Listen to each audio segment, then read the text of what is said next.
संयुक्तं नित्यं ध्यायन्ति योगिनः कामदं मोक्षदं चैव ओंकारायै नमो नमः। अविरल शब्दगुणो वा प्रक्षाल सकल भूतल कलंका मुनिबुरिपासित तीर्था सरस्वती हरतु नो दुरितम्। अज्ञानतिमिरान्धानां ज्ञानाञ्जनशलाकया चक्षुरुन्मीलितं येन तस्मै श्रीगुरुवे नमः। परम गुरुभ्यो नमः परम्पराचार्य गुरुभ्यो नमः। सकल कलुष विध्वंसकं श्रीशां परिवर्धकं धर्म संबंधकं भव्य जीव मनः प्रतिबोधकारकम् इदं शास्त्रं श्री आत्मानुशासन नामधेयम्।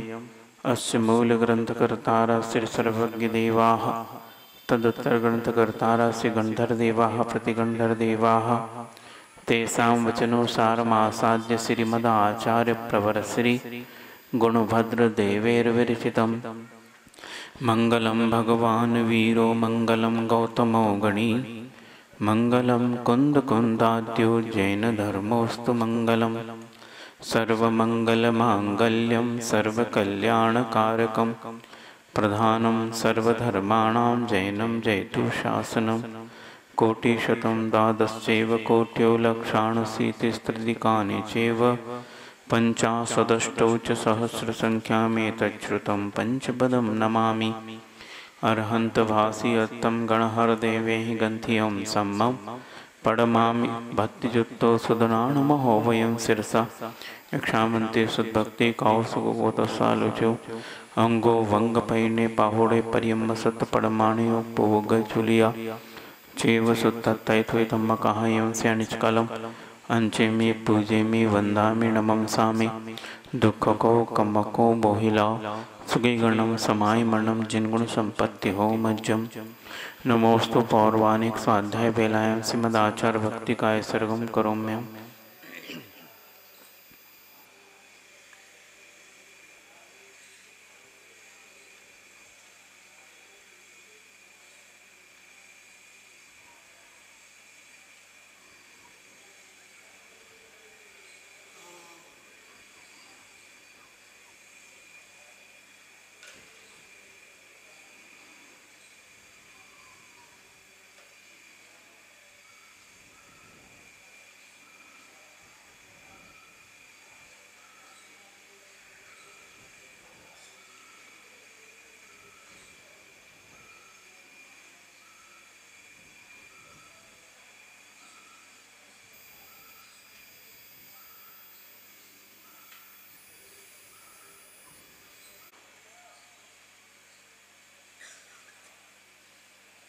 दस लक्षण में 10 दिनों में आप लोगों ने बहुत परिश्रम किया है और बहुत साधना की है, इसलिए थक गए हैं और आराम फरमा रहे हैं कुछ लोग, इसीलिए उसका असर स्वाध्याय के समय दिख रहा है।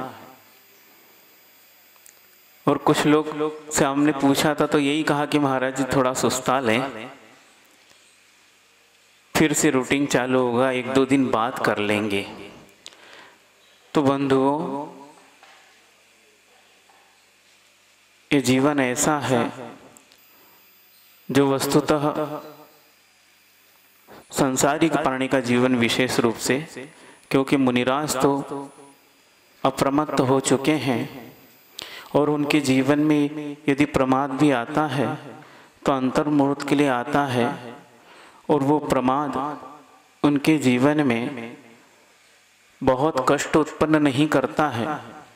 वह अंतर मुहूर्त में पुनः अप्रमत्त होकर अपने जीवन को शुद्ध कर लेते हैं। लेकिन श्रावक का, गृहस्थ का जीवन ऐसा है, यहाँ अप्रमत्त होने का कोई भी साधन नहीं है। 24 घंटे उसका प्रमाद चलता है, भले कम बेसी हो जाए अलग बात है। इसलिए आचार्य परमेष्ठी कहते हैं कि प्रमाद में इस प्राणी ने अपने जीवन में बहुत घाटा लगाया है। रत्नत्रय रूप बोधि को प्राप्त करके भी, सम्यक दर्शन सम्यक ज्ञान रूपी बोधि को प्राप्त करके भी इस व्यक्ति ने प्रमाद के कारण उस बोधि को भी नष्ट कर दिया है और नष्ट करने के बाद जब एक बार बोधि की प्राप्ति हो जाए और हम उसको आलस्य के माध्यम से यदि नष्ट कर दें, तो कहते हैं कि ऐसे व्यक्ति को बेचारा, उसमें लिखा है कि बेचारे ऐसे व्यक्ति को पुनः बोधि की प्राप्ति बहुत कठिन है, बहुत दुर्लभ है। इसलिए दुर्लभ है कि उसने प्रमाद में इसको गवा दिया, आलस में गवा दिया। वो जानता था कि प्रमाद इस बोधि को नष्ट कर देगा, लेकिन फिर भी प्रमाद करके उसने गवा दिया और आज का काम कल पर छोड़ देते हैं। ये क्या धर्म के मामले में जरूर करते हैं, आज नहीं तो कल कर लेंगे। लेकिन जैसे 10 लक्षण खत्म हुए और पहले तो क्या धासन चौथ की थी, अब क्या होता है धासन चौथ, मतलब समझ रहे हैं कि पंचमी से लगने उसके पहले अच्छे से खा पी लो, और उसके बाद जब चतुर्दशी निकल गई फिर उसके बाद क्या होता है, हाँ सब होटलें पैक हो जाती हैं। क्यों? इसमें कोई कमी नहीं, इसमें नहीं कहा कि यार अभी नहीं यार, इतने दिन हमने संयम पालन किया है, कुछ दिन और संयम का आनंद लेते हैं, ऐसा विचार कभी नहीं आता। आया वो तो राह देखते हैं कि 10वां दिन कब आए और कब हमारी दौड़ लग जाए। यही है प्रमाद। आचार्य परमेष्टि कहते यही प्रमाद है। 10 दिन आपने अपने आप को बांधा, बहुत धन्यवाद के पात्र हैं, पर उस आनंद को यदि आपको 10 दिन में आनंद आया है, अपने जीवन को संयमित करके अपने जीवन को साधना के रूप में ढाल के यदि आनंद आया है, तो उस आनंद को छोड़ते क्यों? उसको थोड़े दिन और लीजिए ना, क्योंकि असंयम को तो करना ही है। इस असंयम को आपके जीवन से छूटना नहीं है, वो तो आज नहीं कल आ जाएगा, लेकिन संयम के भाव यदि बने हैं तो बहुत मुश्किल से बनते हैं, उसको आगे भी और ले जाना चाहिए, लेकिन होता नहीं है और हम कल पर टाल देते, कल और कर लेंगे। बहुत अच्छी घटना याद आ गई कल के माध्यम से, शायद सबने सुनी होगी, लेकिन फिर भी समय पर उसको यदि कहें तो उसका अच्छा महत्व होता है कि एक बार युधिष्ठिर के दरबार में जब युद्ध समाप्त हो गया और युधिष्ठिर हस्तिनापुर का संपूर्ण राजा बन गया, तो उस वक्त अपने पापों को धोने के लिए उसने किमिक्षिक दान की परंपरा चलाई कि जो याचक मेरे दरबार में आएगा और जो दान मांगेगा मैं उसको उस प्रकार का दान दूंगा। तो एक बार ऐसे ही व्यक्ति आया, उस वक्त युधिष्ठिर बहुत व्यस्त था राजनीतिक कामों में, तो उसने जब याचक ने मांग की तो युधिष्ठिर ने कहा थोड़ी देर रुको या फिर ऐसा करो कल आ जाना। वो याचक चला गया। अब भीम महाराज ने ये बात सुन ली तो उन्होंने पूरे शहर के बड़े बड़े नगाड़े और बाजे मंगाकर अपने महल के आगे, युधिष्ठिर के महल के आगे जोर जोर से बजाने लगा। तो जब युधिष्ठिर को थोड़ा सी आवाज आई तो उसने पूछा भैया क्या बात है, आज कौन सा महोत्सव है, हमारे महल के आगे इतने दरवाजे ये बाजे क्यों बज रहे हैं, कोई महोत्सव तो नहीं हो सकता, हम राजनीतिक कार्यों में व्यस्त होने के कारण भूल गए हों, तो बताइए ये क्यों बज रहे हैं। तो हमको तो पता नहीं, भीम महाराज जी ने बुलाए हैं बाजे और बजवा रहे हैं और वो नाच भी रहे हैं, केवल बाजे बजा नहीं रहे नाच भी रहे हैं। तो युधिष्ठिर बाहर आंगन में जाके देखते भैया भीम क्या हो गया, कोई दौरा वोरा तो नहीं पड़ गया तुमको, कोई ऐसा महोत्सव तो है नहीं। नहीं आज तो बहुत बड़ा महोत्सव है, आज क्या है, वो पूछते हैं तिथि वीथि सब पता करते हैं, कोई महोत्सव नहीं आज तो, किसी भगवान का कल्याणक भी नहीं है। फिर आखिर क्या बात हो गई, आज तो कल्याणक से भी बड़ा महोत्सव है। क्यों? क्योंकि आप बड़े भैया, आप धर्मराज कहलाते हैं, आपने आज काल को जीत लिया है। जो संसार में रहकर भी काल को जीत ले उस व्यक्ति की महिमा का क्या वर्णन करना चाहिए। आपने काल को अर्थात मृत्यु को भी जीत लिया है, अब कल तक आपकी मृत्यु नहीं होगी ये आपने स्पष्ट कर दिया है। युधिष्ठिर आश्चर्यचकित, ऐसा कैसे, मैंने कब कहा भैया मृत्यु तो कभी भी हो सकती है, काल का तो पता ही नहीं है, कभी भी किसका आ सकता है। अभी तो आपने कहा कब कहा? उस याचक को कहा कि कल आ जाना, मैं दान दूंगा, मतलब कल तक आप जीवित रहोगे, ये पक्का है। और जो कल तक के लिए काल जीत ली, जो अंतर्मूर्ति 1 सेकंड का जो काल जीत ली, वो भगवान के बराबर आपने तो कल का 24 घंटे का काल जीत लिया है, तो महाभगवान हो गए। युधिष्ठिर को अपनी गलती समझ में आ गई। वस्तुतः तो आज का काम आज, अभी का अभी, नहीं तो कभी नहीं। हाँ, यह धर्म ऐसा है जिसको फुर्सत में करने के क्षणों में नहीं किया जाता है। धर्म तो जीवन में हमेशा मतलब चलते ही रहना चाहिए। व्यक्ति के ये प्राण हैं, सांसों के बिना तो एक दिन एक पल आप रुक भी सकते हैं। आप साधना करके कई पलों तक, कई सेकंडों तक, कई मिनट तक सांस रोककर जीवित रह सकते हैं, पर वस्तुतः जीवन में यदि धर्म रूपी प्राण नहीं है तो व्यक्ति जो है जीने जैसा लगता नहीं है। वह व्यक्ति बिल्कुल शमशान चलता फिरता शमशान जैसा है, उसके जीवन में कुछ भी नहीं है। इसलिए धर्म को कभी भी कल पर नहीं टालना चाहिए और उसमें प्रमाद में भी खोना नहीं चाहिए, क्योंकि खो दोगे तो निश्चित रूप से यह मिलने वाला नहीं है। आचार्यों ने इसके लिए कई उदाहरण दिए हैं कि व्यक्ति प्रमाद में, मतलब उसको हीरा तो मिल गया है, पर उसकी गलती के कारण कहिए या विषय लोलुपता के कारण कहिए कि वह जो है, क्या वो भजन आता ना, हीरा हिरा दो ककरन में, बुंदेलखंडी में सुना था। आहार करने जाते तो लोग कई भजन सुनाते हैं, कई वृद्ध लोग तो अपने बुंदेलखंडी सुना देते। तो पहले तो समझ में नहीं आता, जब हमने यही बुंदेलखंड के महाराजों से अर्थ पूछा, इसका अर्थ क्या है, तो बोले इसका अर्थ यह है। ये तो बहुत अच्छी बात है। और आचार्य ने उदाहरण भी दिया है कि ऐसी छोटी सी कणिका थी, उसको बड़े बड़े कंकरों में इस प्रकार हमने घुमा दिया है, अब ढूंढने पर भी वो मिल नहीं रही है। इसी प्रकार यह धर्म रूपी बोधि है या यह मनुष्य रूप पर्याय है कि जब व्यक्ति को मिल जाती है तो यदि उसका वह सदुपयोग नहीं करते हैं और उसका उपभोग करके विषयों का उपभोग करके उसको अंत में समाप्त कर लेते हैं, तो वस्तुतः पुनः यह मनुष्य पर्याय मिलना बहुत दुर्लभ है। इस प्रकार आचार्यों ने और किसमें 12 भावना में, दुर्लभ भावना में हिंदी में बहुत अच्छा वर्णन किया है। क्या क्या दुर्लभता है, पढ़ते सब है, लेकिन उसका अनुकरण करना बहुत कठिन होता है। तो इस प्रकार यह और ये भी सोचिए, रुचि भी कम होती। अच्छा बताइए कि विषय कहाँ चल रहा था, किसी को याद है? किसी को याद नहीं होगा, हमारे महाराज लोगों को तो याद होगा, लेकिन क्योंकि रुचि का अभाव है।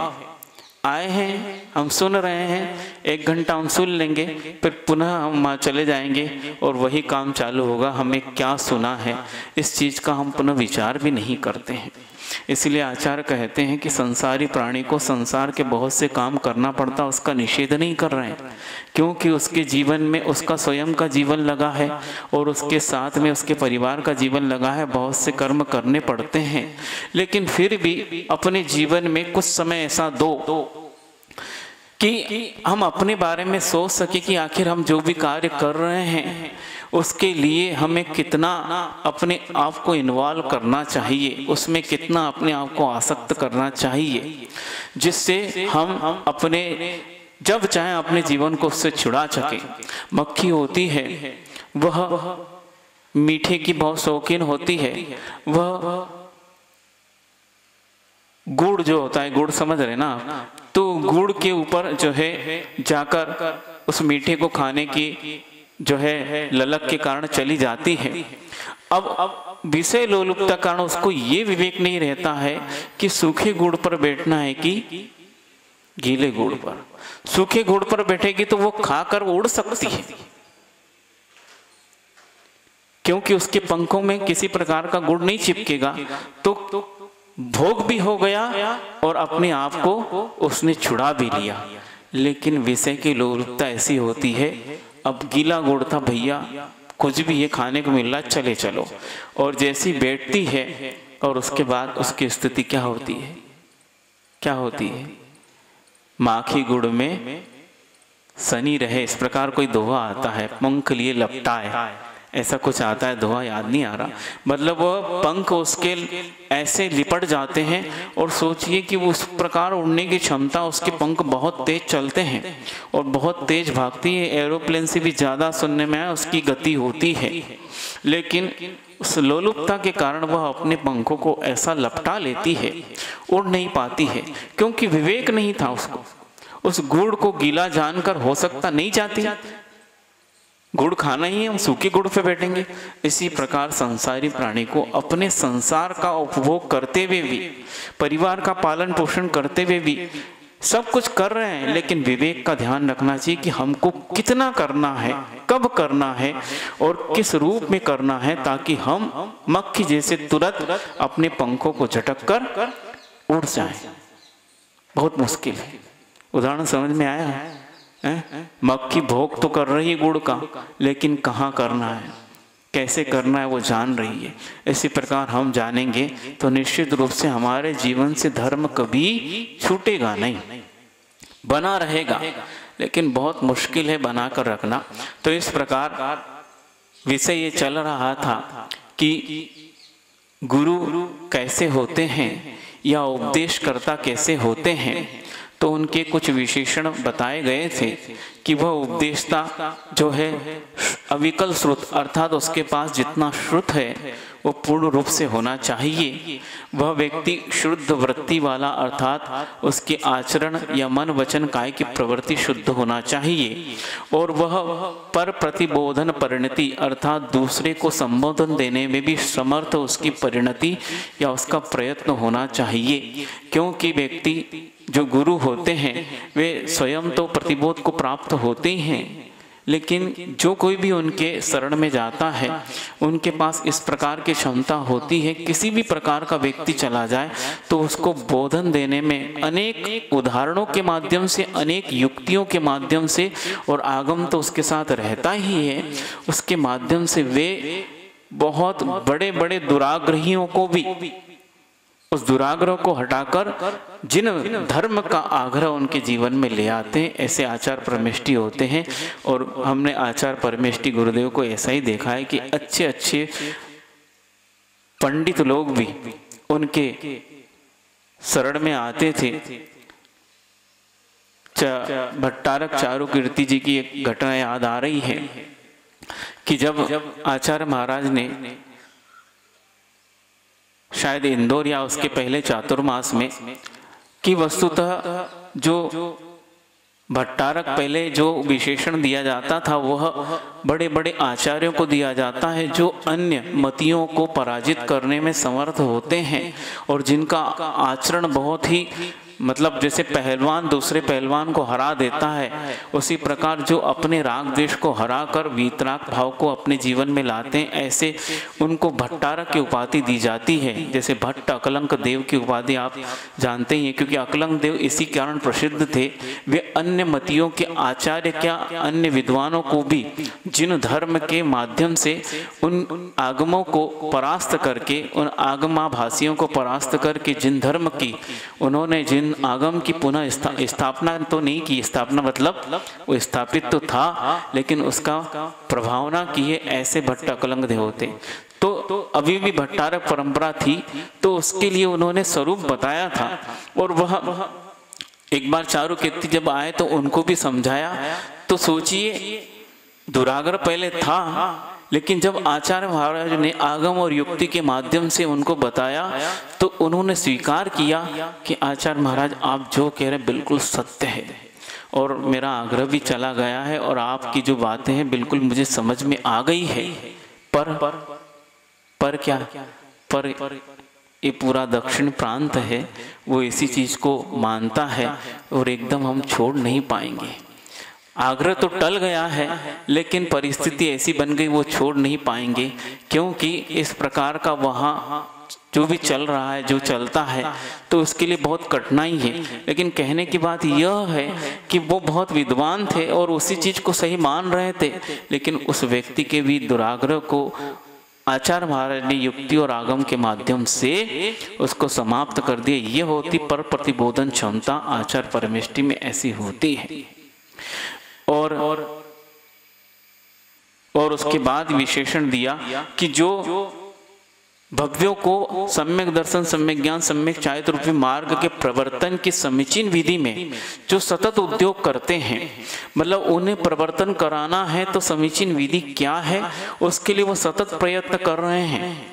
स्वयं तो चल रहे हैं, लेकिन उन्हें चलाने के लिए भी किस प्रकार ये चल सकते हैं, क्योंकि सभी व्यक्तियों की क्षमता अलग अलग होती है।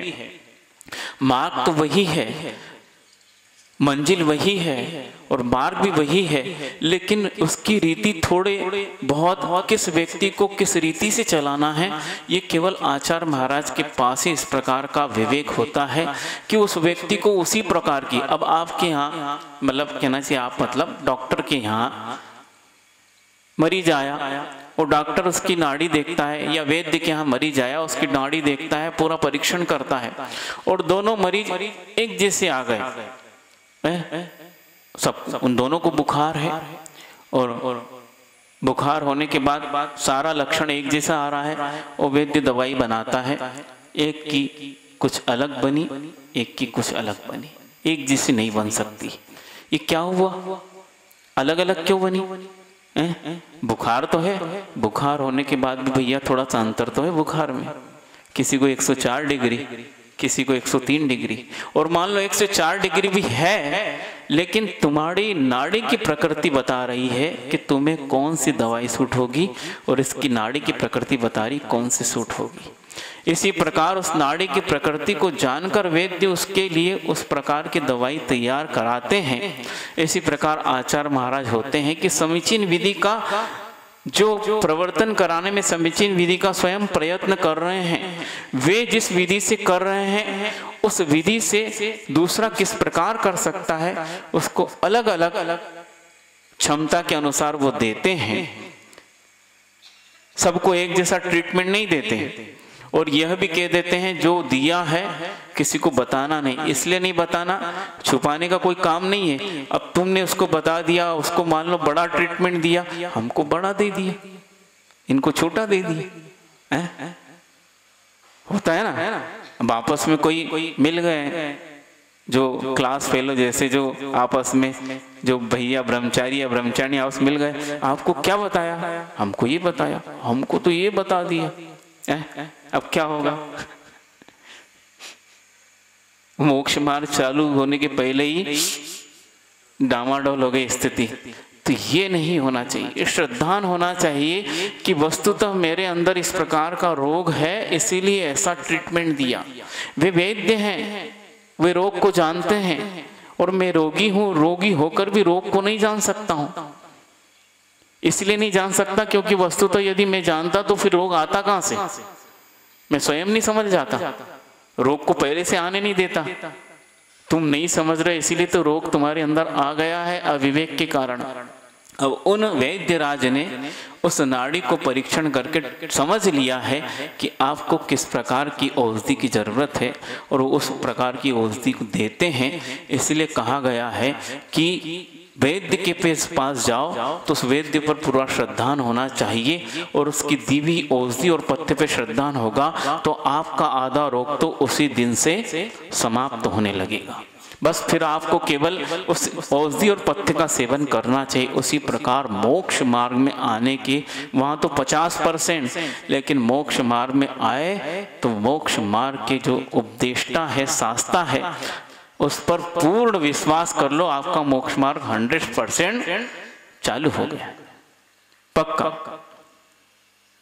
अपना पूरा क्या बोलते हैं ना, लुटिया डोर वहीं डाल दो, पूरा बस्ता चरणों में समर्पित कर दो, और ऐसे नहीं ऊपरी ऊपरी से, अंतरंग के परिणामों से समर्पण कर दो, आपका मोक्ष मार्ग चालू हो जाएगा, और वह अंत को भी प्राप्त होकर आपको सिद्धत्व देगा। ये आपकी दृढ़ श्रद्धा के माध्यम से ही हो सकता है। तो इस प्रकार वे मार्ग प्रवर्तन की समीचीन विधि के प्रवर्तन में वह कुशल होते हैं। अब आगे का यहाँ तक हो चुका था, उसके आगे के विशेषण देखते हैं कि उनमें जो गुण होता है, एक बुद्धनुति अर्थात बुद्ध का अर्थ होता है कि विद्वान, और नुति का अर्थ था नमस्करणी, मतलब जो श्रेष्ठ विद्वानों के द्वारा भी नमस्करणी होते हैं, नमस्कार करने के योग्य होते हैं। और इसलिए होते हैं क्योंकि वे विद्वान या वे जो शास्त्र की ज्ञाता है वे जान रहे हैं कि यह आचार परमेष्टि मात्र शास्त्रों की ज्ञाता मात्र नहीं है, लेकिन जो ज्ञान को उन्होंने प्राप्त किया है उसको अपने जीवन में उन्होंने चरितार्थ भी किया है, उतारा भी है। वे केवल वचनात्मक आगम की ज्ञाता नहीं, लेकिन भावात्मक आगम की भी ज्ञाता है, और उसके अनुसार आचरण करने में भी जो धुरंधर हैं। इसीलिए ये विद्वानों के द्वारा भी नमस्करणीय होते हैं, विद्वान भी उनकी पूजा करते हैं, क्योंकि यह न स्वयं चल रहे हैं लेकिन दूसरों को चलाने में भी सक्षम है। एक बहुत अच्छा संस्मरण याद आ रहा है, बहुत पुराना है। जब हम लगभग 25-26 साल पुराना ब्रह्मचारी अवस्था में थे, जब वो इसलिए याद आ गया क्योंकि विद्वानों के द्वारा भी जो नमस्करणीय और प्रशंसनीय होते हैं। बात बीना बारा की है, जब आचार्य महाराज जी बीना बारा रामटेक के चतुर्मास के बाद शायद 95 हो गया था, हाँ 95 मतलब मार्च की बात है। और उस वक्त हासी में, हरियाणा में जो हासी है वहाँ पर बहुत सी प्रतिमाएं निकली थी भूगर्भ से, और आरिका दृढ़मती वहाँ विराजमान थी। और वहाँ पर के लोगों ने इस प्रकार का कार्यक्रम बनाया कि इस प्रकार की भूगर्भ से और पाषाण की नहीं धातुओं की प्रतिमा निकली थी, और बहुत ही अच्छी प्रतिमा और परिकर के साथ प्रतिमाएं निकली थी, मतलब वो बहुत ही बहुमूल्य प्रतिमाएं थी। तो वहाँ पर ही कोई मंदिर बनाकर उसकी प्रतिष्ठा करके इस प्रकार कार्यक्रम बनाया। वहाँ के लोग आए आचार्य महाराज के पास कि आचार्य महाराज आप चलिए, तो भैया इतनी दूर तो नहीं जा सकते हैं, लेकिन हम नहीं जाएंगे तो हमारे प्रतिनिधि के रूप में हम ब्रह्मचारियों को भेज देंगे। पहले तो वो कुछ कहा नहीं, उन्हीं लोगों ने फिर आग्रह किया कि आप नहीं जा सकते तो आप अपने भैया लोग ब्रह्मचारी लोगों को भेज दीजिए ताकि हमें भी संतुष्टि हो जाए। तो उस वक्त 5 भाई लोग, मैं भी उसमें शामिल था, हम लोग गए थे। और कार्यक्रम के बाद ऐसा बनाया कि सब दूर की यात्रा करते हुए वापस बीनावारा जाना है। तो उस वक्त आमेर का किला जयपुर के पास जो है, वहाँ पर आचार्य सन्मति सागर मासोफ वासी जो थे वो विराजमान थे, तो सोचा उनके भी दर्शन कर लें। तो जैसे ही उनके दर्शन करने के लिए हम पांचों गए, और उस वक्त आचार्य महाराज ने लगभग शायद अमरकंटक की बात है कि उस वक्त भैया लोगों के लिए उन्होंने ड्रेस बदल दी थी। पहले जो है धोती आप कितने फीट की पहनते हैं? फीट मतलब हाथ की, 5 हाथ की शायद होती ना, 5 हाथ मतलब 8-10 फीट तो हो गए होंगे, इतनी ही हो सकता है जो भी आप धोती पहनने। तो पहले सब भैया लोग वही धोती पहनते थे, और उसको धोने के लिए बहुत पानी और सर्फ लगता था। तो आचार्य महाराज ने गांधी जी की एक तस्वीर देखी होगी कि वो घुटनों तक धोती पहनते थे, और उस घुटनों तक धोती पहनने वाले व्यक्ति ने भी सबको घुटनों पे ला दिया था। बड़ी बड़ी अंग्रेजी सत्ता को भी जिसने घुटनों पर ला दिया, घुटनों की धोती पहनने वाले ने भी। तो आचार्य महाराज ने कहा कि ये बहुत अच्छी चीज है, परिग्रह जब कमी करना है तो इतना क्यों रखो। उन्होंने भैया लोगों को बुलाया होगा, उस वक्त हम नहीं थे, कि धोती कितने फीट की, उनसे पूछा तो बताया इतने फीट की है। और तो क्या जरूरत है इस प्रकार कांच लगाकर, क्योंकि बहुत सारी पटली आप लोग बनाते हो, एकदम ऐसा लगता है जैसे बिल्कुल क्या प्रेस करके पहनी हो। ये चोला किस लिए है? राग कम हो। वस्त्र किस लिए है? शरीर की मर्यादा को ढकने के लिए। उसके लिए हम यदि सुंदरता जैसी बना रहे हैं तो फिर ये हमारे लिए परिग्रह और बहुत ही बंध का परिग्रह कारण हो जाएगा। तो फिर क्या करना चाहिए? हाँ, इसको फाड़ के लाओ और घुटनों तक पहनना है। सब भैया लोग उसको कहने लगे ऐसे कैसे पहन पाएंगे, पाँव दिखेंगे? क्या दिखने में, सब कुछ दिखाना तो पहले है ही। घुटनों तक मतलब थोड़ी सी घुटनों से नीचे, आपके नीचे के बस पाँव दिखेंगे, लेकिन ऐसी पहनो शरीर के मर्यादा भी ढक जाए और परिग्रह भी कम हो जाए। तो उस वक्त उन्होंने कम करके लुंगी टाइप लपेटने जैसी धोती पहनने के लिए बताई, और उसमें बताते हैं 2 फीट में भी या 3, जैसे आपका टॉवेल होता ना, हाँ, उसमें भी काम हो गया। और ऊपर का जो दुपट्टा था वो इस प्रकार पहनने को बताया, और भैया लोग पहन लगे। उसके बाद हम आए तो हमको भी वैसी धोती पहनी। तो 5 भैया लोग वहां दर्शन करने जा रहे थे और इसी प्रकार के कपड़े पहने थे। बस आचार्य महाराज जी हम लोगों ने नमोस्तु किया और परिचय देते उसके पहले ही वो बोल पड़े, मत दो परिचय, मैं समझ गया हूं तुम लोग कहां से आए हो।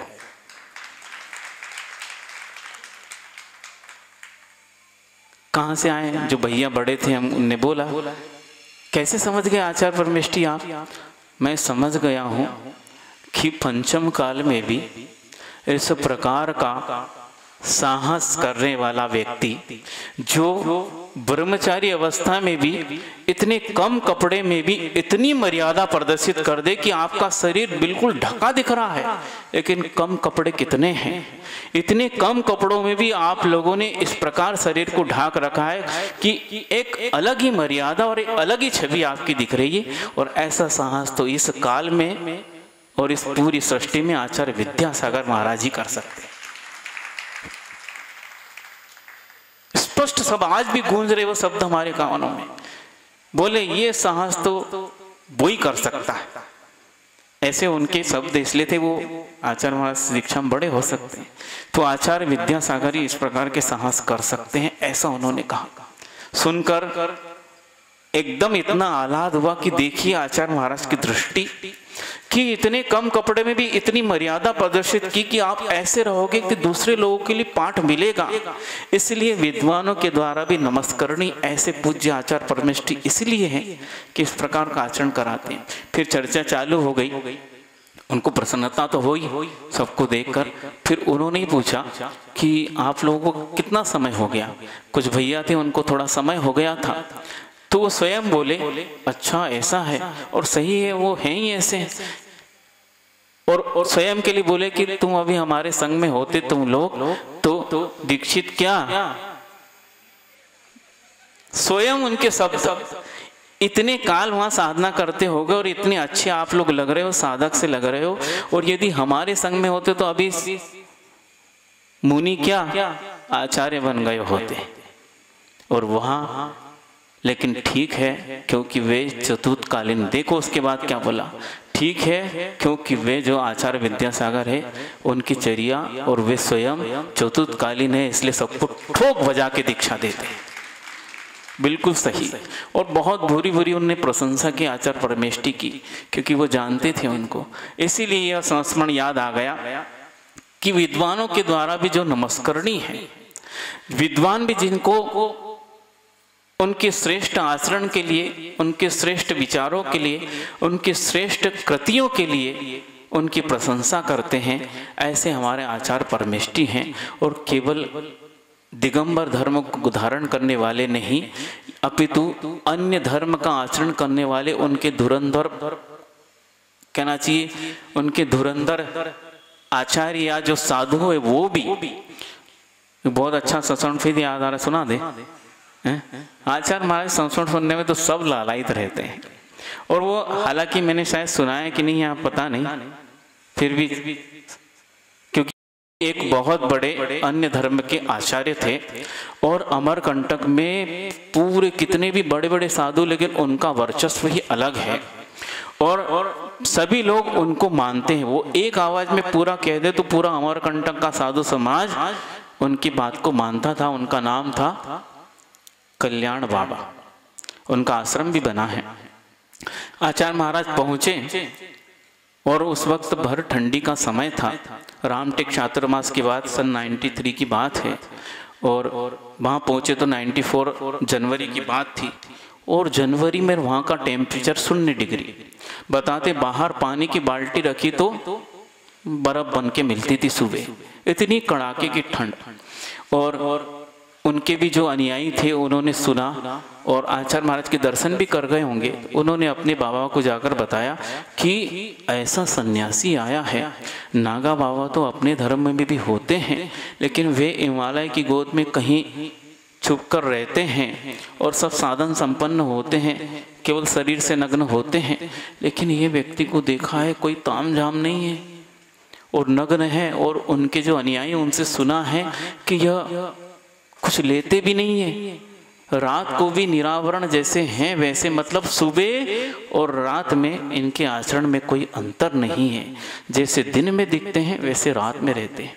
उनको विश्वास नहीं हुआ। उन्होंने कहा भैया बहुत सारी बताने की बात है, और जो अपने भगवान की प्रशंसा न करे तो भक्ति कैसी, ये अतिशय युक्ति है, ऐसा कुछ नहीं होगा। लेकिन सुनने में बार बार जब आ रहा था तो व्यक्ति के मन में कचोटता तो है कि देखना तो चाहिए।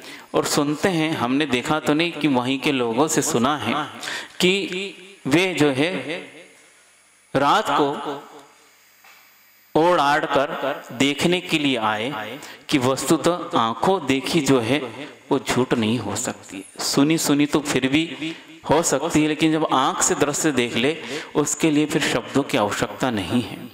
और वे देखने गए, देखा दरवाजा उस वक्त लगा नहीं था, और लगाने के लिए कोई अंदर हो तब तो लगे।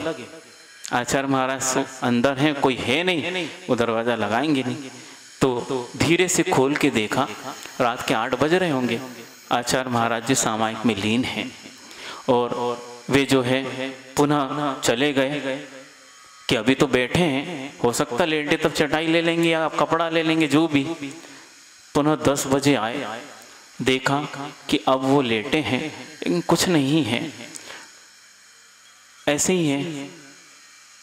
उनको लगा तो यार कुछ तो है, हो सकता अभी 10 ही बजे हैं और श्रावकों का आना जाना है, इसलिए अभी नहीं, बाद में ले लेंगे।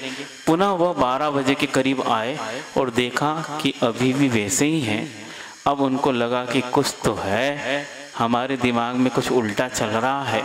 और ऐसा 1-2 बार उन्होंने 2-3 बार आकर परीक्षा की, और जैसा उन्होंने सुना वैसा ही पाया। फिर एक दिन में ही आ गए, और आकर उन्होंने आचार्य महाराज के चरणों में साष्टांग नमोस्तु किया और कहा आज मैंने सच्चे साधु के दर्शन कर लिए।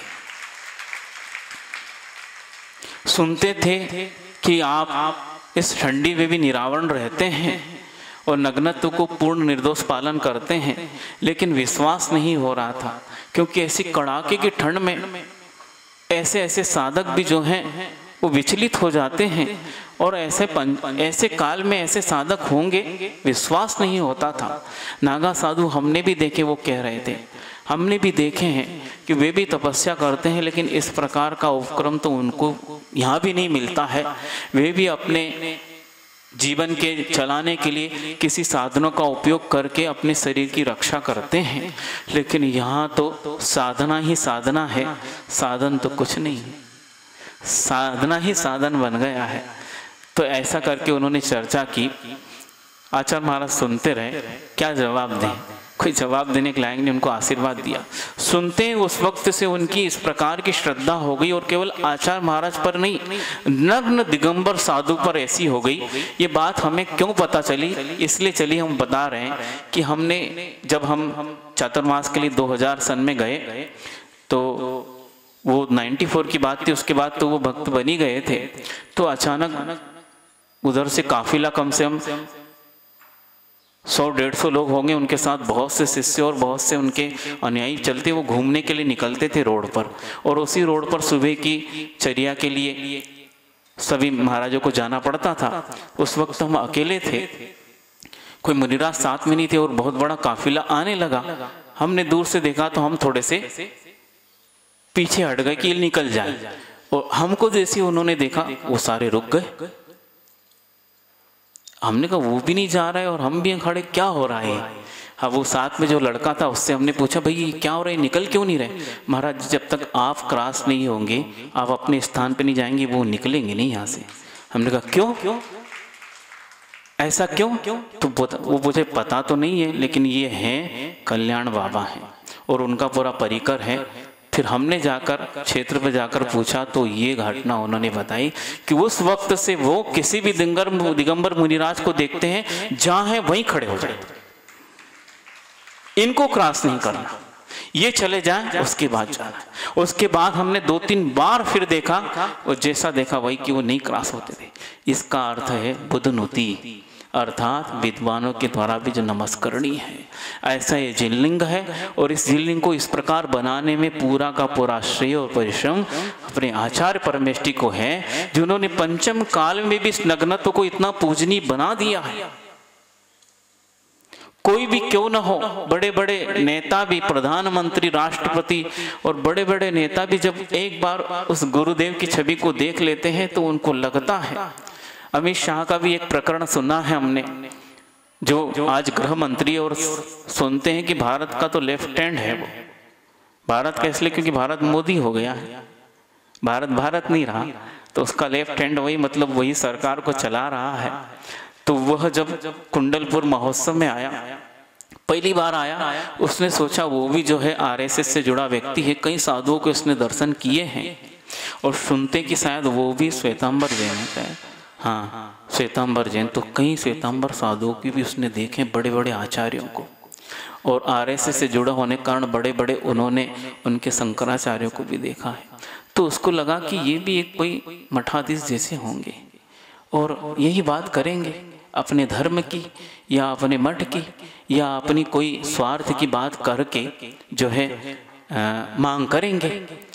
तो वह व्यक्ति जो है सामान्य से गया चर्चा करने, और जैसे उनके रूप को देखा प्रभावित तो हुआ, और जब आचार्य महाराज के विचारों को सुना तो वो अंदर तक हिल गया। एक पार्टी का राष्ट्रीय अध्यक्ष, पूरे भारत की जिस पर बागडोर जिसके हाथ में है, वह व्यक्ति उन गुरुदेव के विचारों को सुनकर हिल गया। और जब बाद में आचार्य महाराज के प्रवचन के समय उसको वक्तव्य देने के लिए कहा तो स्पष्ट कहा कि मैं तो क्या सोचकर आया था, पर मुझे एक मठाधीश व्यक्ति नहीं मिला, मुझे भारत का एक शुद्ध हित चिंतक व्यक्ति मिला। ऐसा चिंतन तो हम भी नहीं कर पा रहे। हम नेता है, पक्ष और प्रतिपक्ष की बात करते हैं, लेकिन जिनको किसी पक्ष से मतलब नहीं, केवल भारत के हित की पक्ष की जिसके अंदर इस प्रकार के विचार समाये हैं, तो वो आज विश्व में आचार्य विद्यासागर महाराज जी, और केवल भारत के नहीं विश्व की चिंता जिनको है। और जब हमने चर्चा की, न कोई मठ आया, न कोई धर्म आया, न कोई व्यक्ति विशेष आया, इन्होंने भारत का कल्याण कैसे होना चाहिए और भारत को हम वापस पुनः उस स्थिति में लाए जिस स्थिति में पहले भारत था।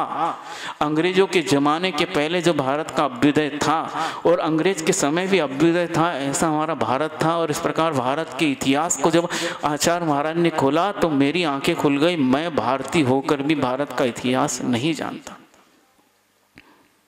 ऐसे इतिहास के गुण तत्व को और मेरे भारत को इतना महान गुरुदेव ने बताया, और बताया नहीं है भारत तो महान, लेकिन हम भूल गए हैं। हम केवल अपनी पार्टीबाजी में लगे हैं और पक्ष और विपक्ष में लगे हैं। भारत का हित चिंतन तो हमसे भी नहीं होता जो आचार्य महाराज से होता है। ऐसा वो व्यक्ति कह गया। क्यों गया?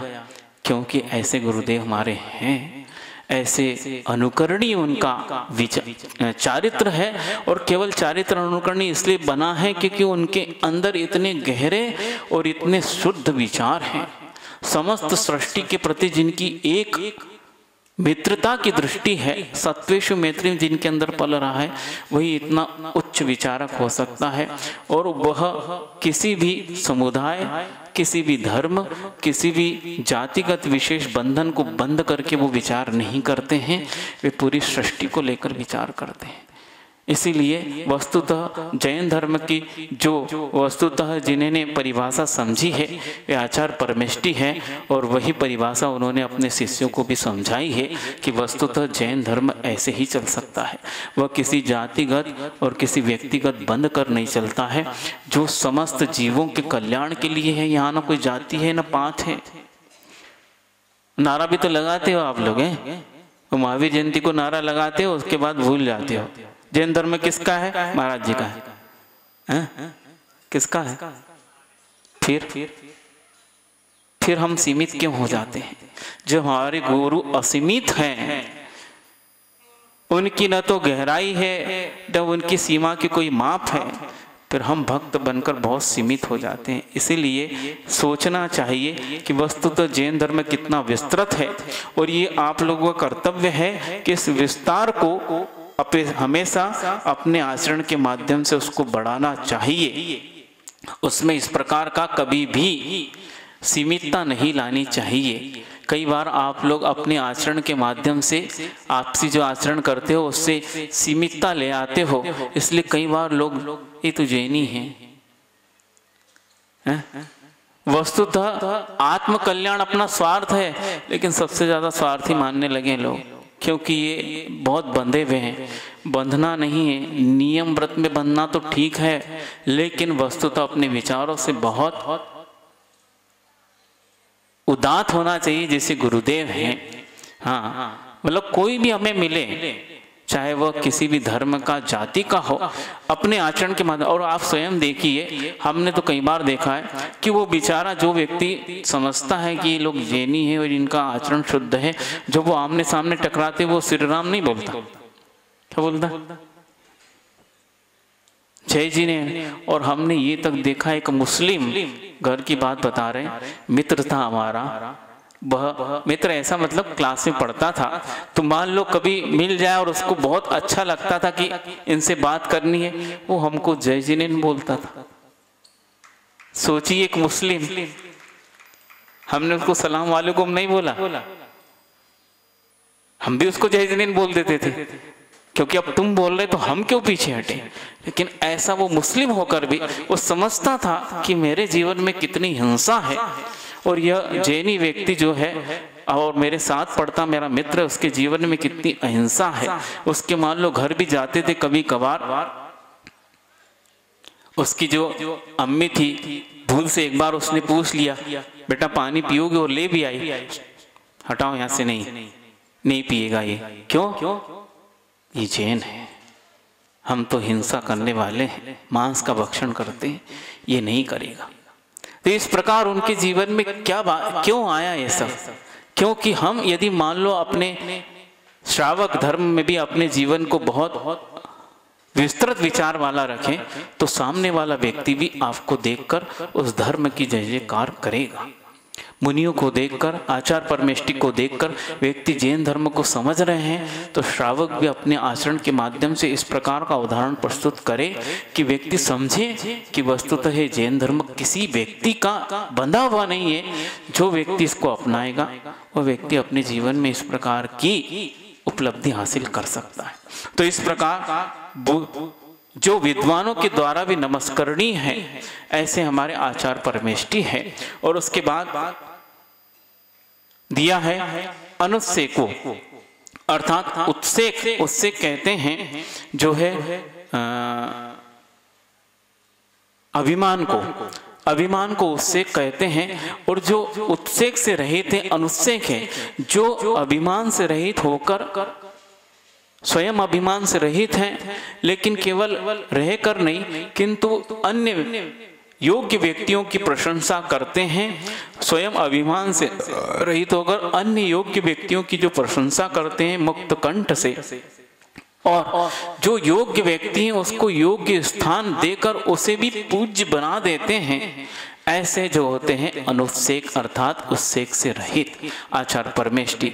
और ऐसे आचार परमेष्टि अपने गुरुदेव है जिनमें उत्सेक तो दिखता ही नहीं, लेकिन योग्य व्यक्ति जो उनकी नजर में दिख जाए कि ये योग्य है, उसको वो योग्य स्थान देकर सबकी दृष्टि में पूज्य बना देते हैं। अब आप देखिए कि ये जो नया उदाहरण गुरुदेव ने